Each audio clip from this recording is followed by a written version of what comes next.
Okay, follow me. My voice is a little messed up, but I want to clear up some things. So first I'm going to say Jermell Charlo is the one who's 24-0 with 11 knockouts. Jermell, he's the one who fought Gabriel Rosado.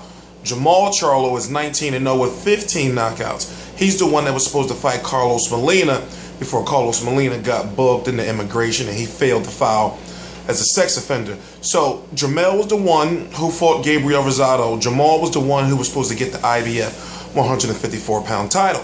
Now let's talk about Demetrius Boo Boo Andrade. I'm T-Street Controversies. It's T-Street Controversy Live and I cover boxing. Demetrius Andrade is 21-0 with 14 KOs. Most notable wins, Vanes Martirosyan and Brian Rose. Vanes Martirosyan is when he fought him for the vacant WBO 154-pound title. So as it stands right now, Demetrius Andrade, who is a Banner Promotions Joe DeGuardia fighter, he was fighting on ESPN, then graduated to HBO, won the title, and now he's moving on to Showtime. We don't know what the specifics are in the Showtime deal, but Showtime lost Canelo Alvarez, a pay-per-view star, but gained a champion in Demetrius Andrade. If you don't know, I did an interview with Oscar De La Hoya, and basically, we know that Canelo was going to be fighting either Clottey, James Kirkland, or Demetrius Andrade. So right there, all three HBO fighters for sure. So now you have Demetrius Andrade leaving. You have Canelo versus Clottey off because Canelo had some type of injury. And you ask yourself, okay, well, why did he go to Showtime? And what happened to the Matvey Korobov fight at 160? Well, this is the part I want to clear up. Okay, so not only would he had to have dropped his 154-pound title, he would have fought at 160 pounds and not for the same money that Peter Quillin was going to get, because the purse bid was for Matvey Korobov versus Peter Quillin. Rock Nation bid on Matvey Korobov versus Peter Quillin. So they didn't bid on the belt, to host a fight for the belt. They bid on that specific fight.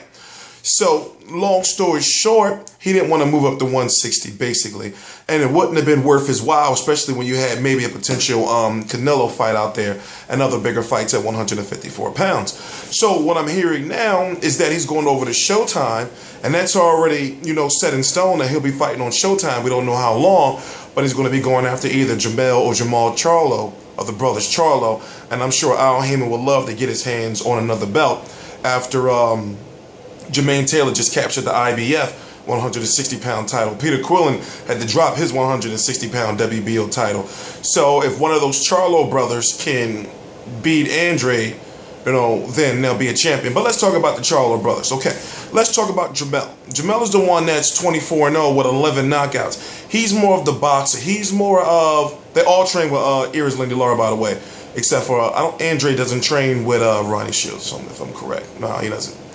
No, he doesn't. But he's not going out there to knock you out. He's going into somewhat Cuban school style you and outbox you.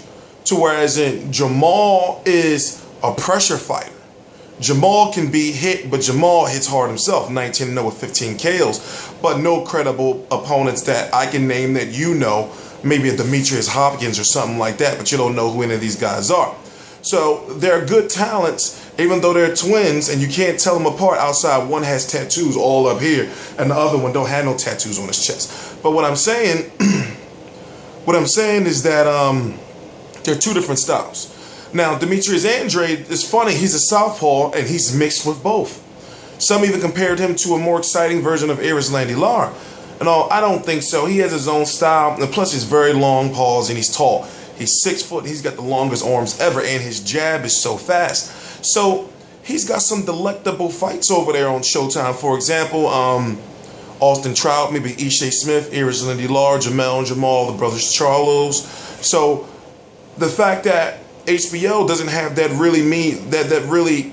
HBO doesn't have as many meaningful fights for him in a 154-pound division. He's got a plethora of fights over there on Showtime at 154 pounds. And there's even some rumblings that Al Haymon's just sitting there like waiting, for him to sign him up.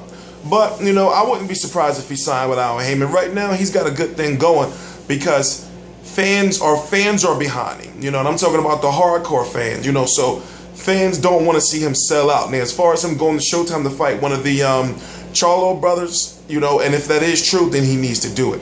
If not, Austin Trout, I'll accept the Ishe Smith or Iris Lindy Lara, but maybe he's trying to get the Iris Lindy Lara. Maybe that's the big money fight right there. We don't know. Maybe that can happen in 2015, and that would be a big, crazy fight. But like I said, if I was to put him against any Charlo, with what he has, I would put him against Jamal Charlo, the pressure fighter. I wouldn't put him against the boxer. And I'm not saying he can't beat either or. In all those fights, you know, whether he fights either or, it's all 50-50 fights to me. Because those Charlos are just that good to me. But what I'm saying is, I would go after the pressure fighter and, you know, deal with the boxer brother, you know, later, if you get where I'm going. But on T Street Controversy, this is T Street Controversy Live of Real Combat Media. I cover boxing, every episode of All Access, 24/7, every major fight, every major weigh-in, I cover it live. Prediction, news, rumors, gossip, whatever you want to call it, I do my videos live and uncut. On T Street Controversy, right below is the website I'm associated with, Real Combat Media. Then below that is my personal Facebook page. It's a long story, but I want you to go to my like page because I'm going to be promoting my like page from now on. So I'm basically saying right here, I'm moving my operations to my like page. And if you know what I mean if you're on my Facebook page. T Street Controversy Live.